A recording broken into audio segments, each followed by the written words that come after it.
जी, तो अब हमें इसके बाद जो हमारा नेक्स्ट कंसेप्ट है उसे समझना है, जिसे हम कहते हैं हिप्सोग्राफिक कर्व या हिप्सोमेट्रिक कर्व।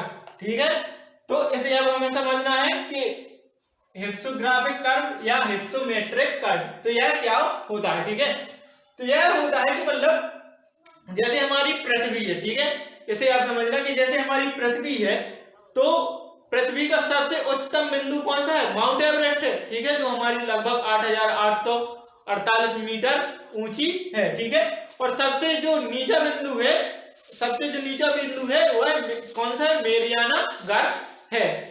तो क्या है, मेरियाना गर्त है। ठीक है, तो हिप्सोग्राफिक कर्व या हिप्सोमेट्रिक कर्व समुद्र विज्ञान की भाषा में एक ऐसा आरेख होता है, समुद्र विज्ञान की भाषा में एक ऐसा आरेख होता है जो पृथ्वी के सबसे ऊंचे स्थान, सबसे ऊंचे बिंदु, स्थान नहीं हम यहां पर कहेंगे बिंदु, और जैसे पृथ्वी के सबसे नीचे बिंदु, सबसे नीचे बिंदु, बिंदु के मध्य क्या करता है, संबंध दर्शाता है, के मध्य संबंध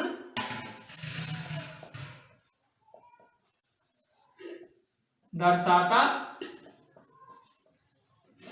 है। तो मतलब हिप्सोग्राफिक कर्व या हिप्सोमेट्रिक कर्व एक ऐसा आरेख होता है जो सबसे पृथ्वी के सबसे ऊंचे बिंदु और सबसे नीचे बिंदु के मध्य संबंध दर्शाता है। कहने का मतलब जैसे पृथ्वी का सबसे ऊंची बिंदु कौन सी है, माउंट एवरेस्ट है।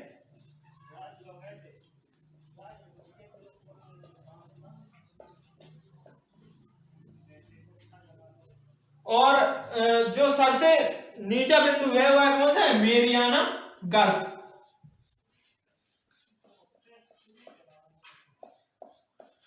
तो इनके मध्य जो संबंध दर्शाता है उसे हम कहते हैं हिप्सोग्राफिक या हिप्सोमेट्रिक कर्व। ठीक है, और इसे किसने दिया था, तो इसे एक भूगोलवेत्ता हुए हैं कैसिनो, कैसिनो। ठीक है, कैसिनो नामक भूगोलवेत्ता हुए हैं जिन्होंने 1920 में इस आरेख को दिया था या इस विचारधारा को दिया था। इसके बाद अब हमें जैसे नेक्स्ट, अब इसके बाद हम आगे चलते हैं।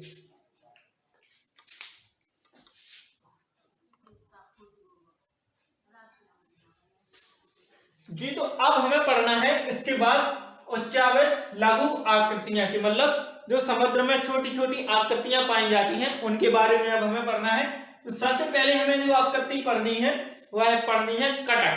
ठीक है, तो महासागरीय कटक किन्हें कहते हैं, इन्हें हम समझते हैं। देखिए, जब दो महासागरों के बीच एक गहरी खाईनुमा संरचना पाई जाती है तो उसे ही हम महासागरीय कटक कहते हैं। ठीक है, जैसे जी मान लीजिए कि ये यहाँ पर दो पर्वत बने हुए हैं,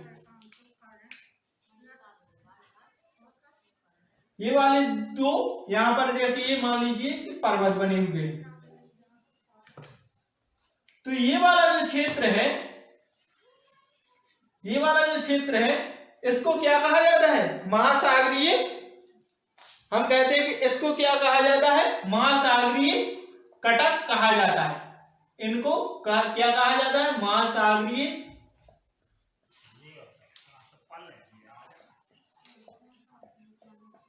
कटक। तो यही हमें लिखना है। ठीक है, कि दो महासागरों के बीच पाई जाने वाली खाईनुमा संरचना, दो महापर्वतों के बीच, दो पर्वतों के बीच पाई जाने वाली खाईनुमा संरचना को क्या कहते हैं, खाईनुमा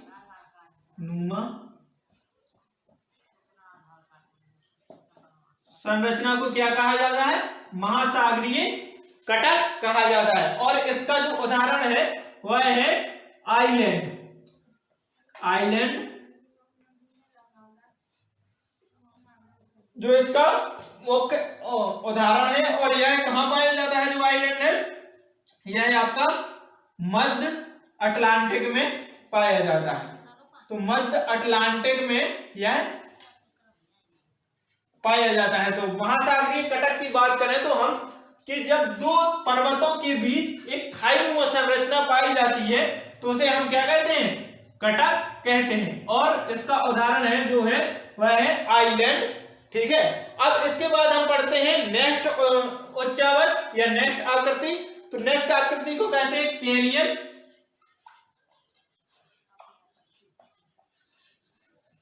या समुद्री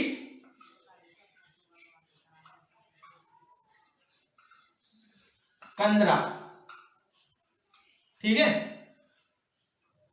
समुद्री कंदरा। तो यह क्या होती है, तो इसे अब हम पढ़ते हैं कि जब देखिए महाद्वीपीय मग्न ढाल, किसे, कब, महाद्वीपीय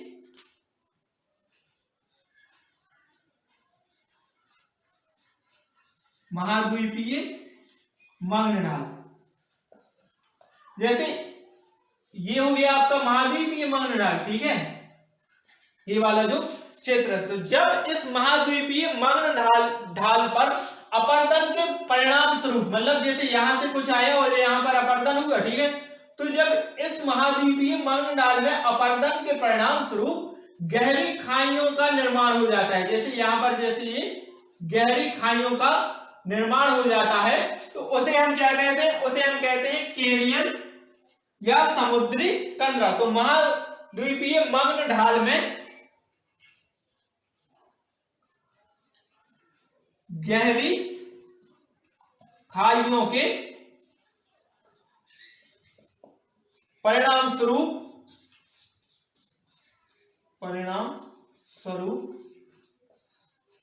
जो आकृति बनती है उसे हम क्या कहते हैं, कैनियन या समुद्री कंदरा। कैनियन या समुद्री कंदरा। अब वह अपर्दन नदियों के द्वारा भी किया जा सकता है और चीजों के द्वारा भी किया जा सकता है। तो यहां पर आप देखना कि अमेजन और जो कांगो बेसन है उनमें इस प्रकार की आकृतियां पाई जाती हैं। ठीक है, तो नेक्स्ट पॉइंट आप जो याद रखेंगे वह है कि अमेजन और कांगो बेसन, अमेजन व कांगो बेसन, इस क्षेत्र में क्या है आपकी जो है कंदराएं या समुद्री कंदराएं पाई जाती हैं। ठीक है, फिर इसके बाद इसकी आकृति हमें देखना है, तो इनकी आकृति कैसी होती है, यहां पर ही मैंने बना दिया है, लेकिन इनकी आकृति जो होती है वह वी आकार की होती है। आकृति इनकी कैसी होती है, वी आकार की होती है। ठीक है, आकृति इनकी वी आकार की होती है। अब चूंकि यहाँ पर तो मैंने ये बहुत ही छोटे छोटे बनाए हैं, लेकिन ये बहुत ही मतलब गहरे गहरे होते हैं। ठीक है, तो इनमें एक पानी बहुत ही फ्लो से गिरता है, मतलब जैसे कोई गहरी संरचना है तो उसमें पानी आप जब डालोगे तो जैसे यहाँ से अपर्दन होकर पानी आया, नदियों का पानी आया, तो वो वहां पर बहुत तेजी से गिरता है। तो इस कारण से, इस तेजी से गिरने के कारण इस क्षेत्र में क्या, विद्युत उत्पादन, ठीक है, विद्युत उत्पादन की संभावनाएं पाई जाती है, मतलब विद्युत उत्पादन की संभावनाएं यहाँ पर पाई जाती हैं और विद्युत उत्पादन की जाती है। तो नेक्स्ट पॉइंट आपको जो याद रखना है वह है कि इस क्षेत्र में विद्युत उत्पादन की जाती है, विद्युत उत्पादन क्या की जाती है, इस क्षेत्र में की जाती है। और इन्हीं मतलब कंदराओं से क्या होते हैं, खनिज निकाले जाते हैं। इन्हीं कंदराओं से क्या होते हैं, खनिज निकाले जाते हैं। ठीक है, तो आप इतने पॉइंट इस समुद्री कंदरा में याद रखिएगा। ठीक है, फिर इसके बाद अब हमें नेक्स्ट जो हमारी आकृति है उसको पढ़ना है। तो नेक्स्ट अब आ करती है हमारी नितल पहाड़ियां। ठीक है, तो आइए उनके बारे में समझते हैं।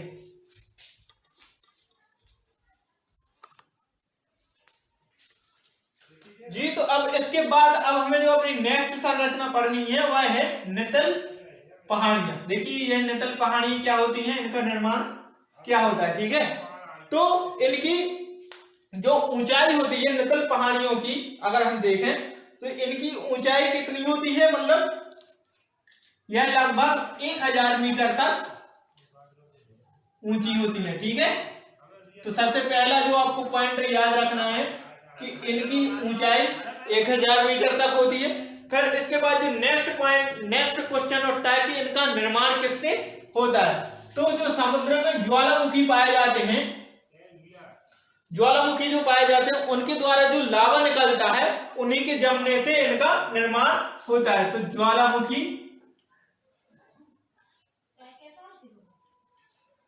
ज्वालामुखी के द्वारा क्या होता है, इनका निर्माण होता है। ठीक है, और यदि हम नितल पहाड़ियों की बात करें तो क्या आपको नेक्स्ट पॉइंट जो आपको याद रखना है कि हवाई द्वीप,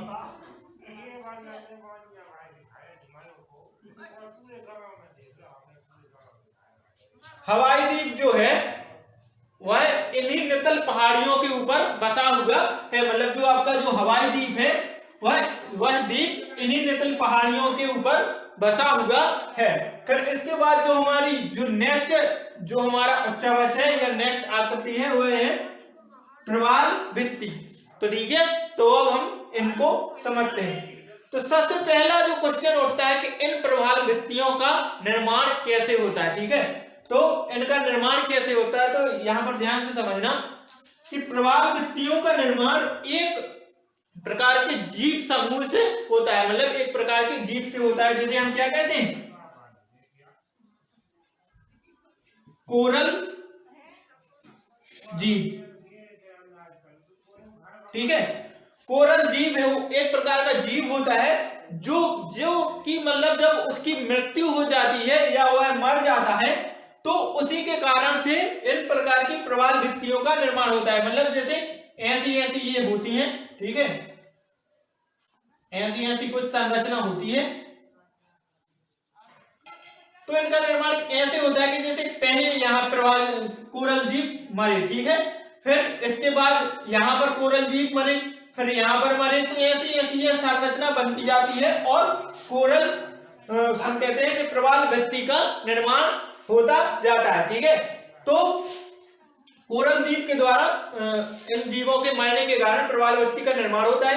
फिर इनका निर्माण किस क्षेत्र में होता है। ठीक है, तो इनका जो निर्माण होता है वह उष्णकटिबंधीय क्षेत्र,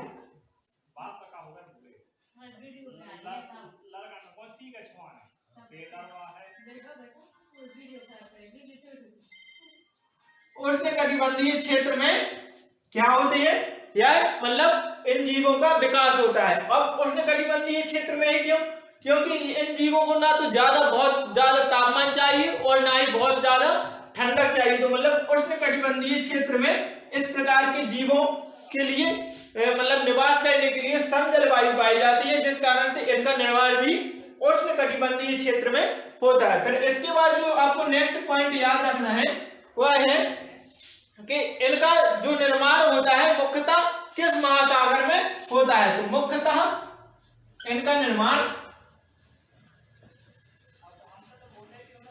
प्रशांत महासागर में, प्रशांत महासागर में इस प्रकार की प्रवाल भित्ति का निर्माण होता है। ठीक है, तो नेक्स्ट पॉइंट आप याद रखेंगे कि इस प्रकार की प्रवाल भित्ति का निर्माण कहां होता है, प्रशांत महासागर में होता है। फिर इसके बाद जो नेक्स्ट आप पॉइंट याद रखेंगे वह हमसे भी पूछा जाता है जैसे कई एग्जामों में कि विश्व की सबसे बड़ी प्रवाल भित्ति, ठीक है, विश्व की सबसे बड़ी प्रवाल भित्ति कहां पर स्थित है। ठीक है, तो यह है इस प्रवाल भित्ति का नाम क्या है। तो इस प्रवाल भित्ति का नाम है ग्रेट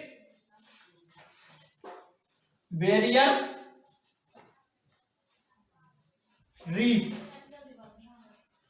और यह कहां पर पाई जाती है, ऑस्ट्रेलिया में